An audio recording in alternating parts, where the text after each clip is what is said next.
Յուրաքանչյուրին կոչ եմ անում, ունենալ ձեռքին ինչ-որ բան, ինքնապաշտպանությունը կազմակերպելու համար։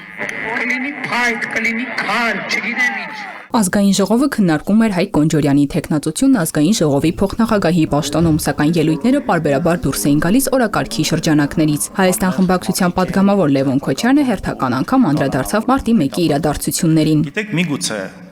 անմեղ մարդիկ այդ ժամանակ ձերբակալվել են, կալանավորվել են, հնարավոր է այստեղ չեն վիճում, բայց մի մարդ, եթե հաստատ անմեղ չի ձերբակալվելու դատական գործը իր հետ կապված եղել է, իմ խորին համոզմունքով դա Նիկոլ Փաշինյանն էր։ Այս ժամանակ, երբ որ ձեր վարչապետը այս հայտարարությունները անում էր, քարեր վերցրեք, բարիկադներ սարքեք, պաշտպանություն ստեղծեք, հիշացնեմ, չի եղել ոչ մի զոհ։ Մարտի 1-ի առավոտյան ժամը 6-ին Ազատության հրապարակում եղել է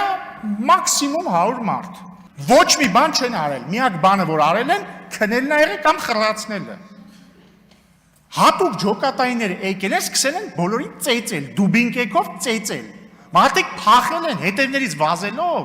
ծեծելով լարել են մարդկանց։ Հիմա խնդրում եմ ինձ ասել, այդ մարդիկ ինչ էին արել։ Հետո դնում եք ձայնագրություն, որ Նիկոլ Փաշինյանը ասում է իրեր վերցրեք, որ պաշտպանվեք։ Պարզ չի որ բարիկադավորվեն։ Ձեզնից չէ, ձեր հորից էին պաշտպանվում։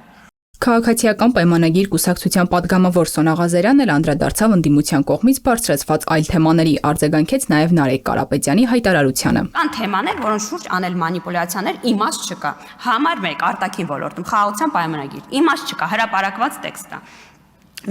Միջանցք չի լինելու։ 300,000 ադրբեջանցիների թեման իմ համար նույնքան անընկալելի է։ Պարոն Կարապետյան, մի հատ էլ բան ասեմ։ Դուք իդեպ հստակ օր եք նշել, երբ են գալու ադրբեջանցիներ։ Դուք ուրեմն 2 օր շուտ ընտրություններից հավաքների ժամանակ ասել եք, որ մեր ընտրվելուց 11 օր անց, մերսի,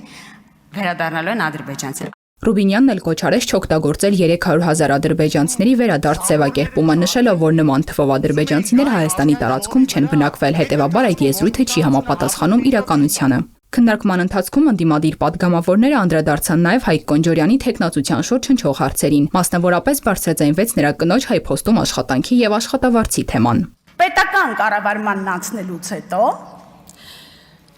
կտրուկ վատթարացել է Հայփոստ Փակbaşնտիրական ընկերության ֆինանսական ցուցանիշները։ Եթե համեմատենք, օրինակ, 2025 թվականի հրապարակված ֆինանսական հաշվետվություններում տեղ գտած ֆինանսական ցուցանիշները 2019 թվականի ցուցանիշների հետ, ապա մենք կտեսնենք, որ կուտակված վնասը աճել է 163%-ով։ Դե իսկ այս ոչ հուսադրող թվերի ֆոնին մենք կարող ենք նկատել,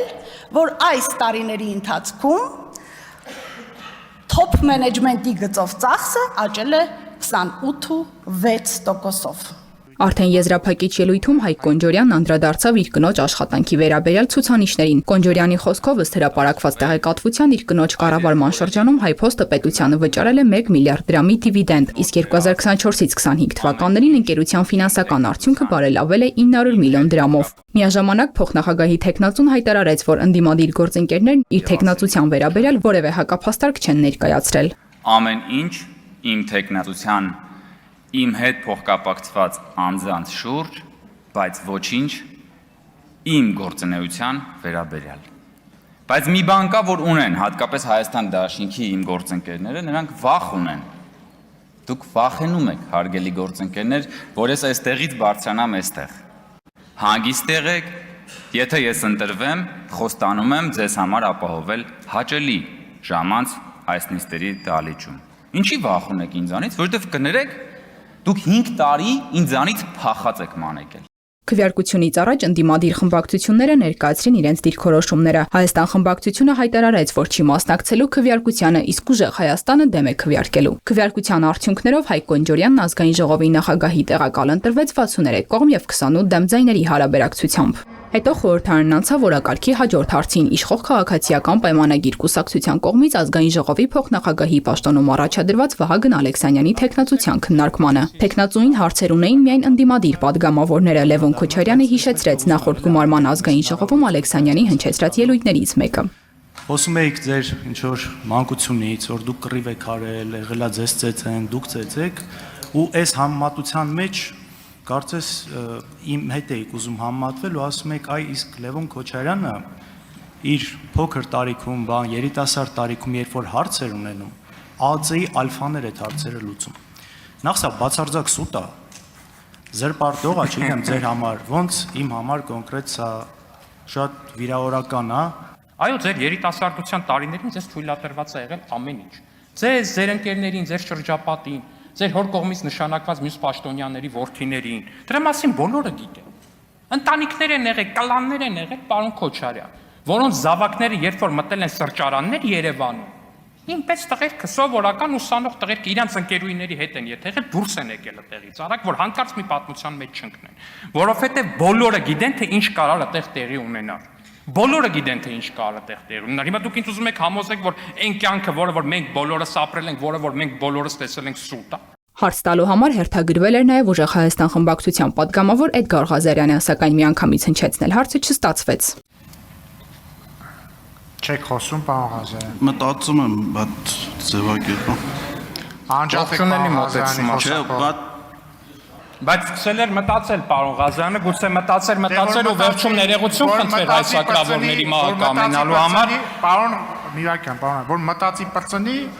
չգիտեմ, կարող է խնդրի խոսք տամ, ազգային ժողովի նիստերի դահլիճը կրկես չի։ Ընդդիմադիրները պահանջեցին եւս մեկ անգամ հնարավորություն տալ հարցը հնչեցնելու համար, ազգային ժողովի նախագահն ընդառաջեց։ Չգիտեմ, այստեղ առանձնացրել էի Բարգավաճի ալուր բաժանել, բայց դա մենակ Վիկիպեդիայում էր։ Պարոն Ղազարյան, ես հասկանում եմ դուք ինչ եք ցիտում, դուք ցիտում եք ինչ-որ մամուլի տարբեր էջերում տեղ գտած կոնկրետ զրպարտական հոդվածներ։ Եթե դեմ չեք, կխնդրեմ այդ ամեն ինչը ձեր անունից հնչեցնեք, ձեզ դատի տամ, որտեվ ես իմ կյանքում ոչ մի մամուլի զրպարտության համար դատի չեմ տվել, որտեվ գտել եմ, որ կարելի է խուսափել դրանից, որպեսզի լրատվականներին ծանր իրավիճակի մեջ չդնենք։ Ես իմ կյանքում երբեք ալյուր բաժանելու որևէ գործընթացի մեջ ներգրավված չեմ եղել, դա հերթական սուտն է։ Ի տարբերություն օրինակ ես վստահ եմ հանրապետական խմբակցության տարբեր տարիների աշխատած մարդկանց, որոնք որ պարոն Ղազարյան ինձ թվում է հաստատ ալյուր գողացել են։ Վահագն Ալեքսանյանի թեկնածության քննարկումը դեռ կշարունակվի, ելույթների համար հերթագրվել է 46 պատգամավոր։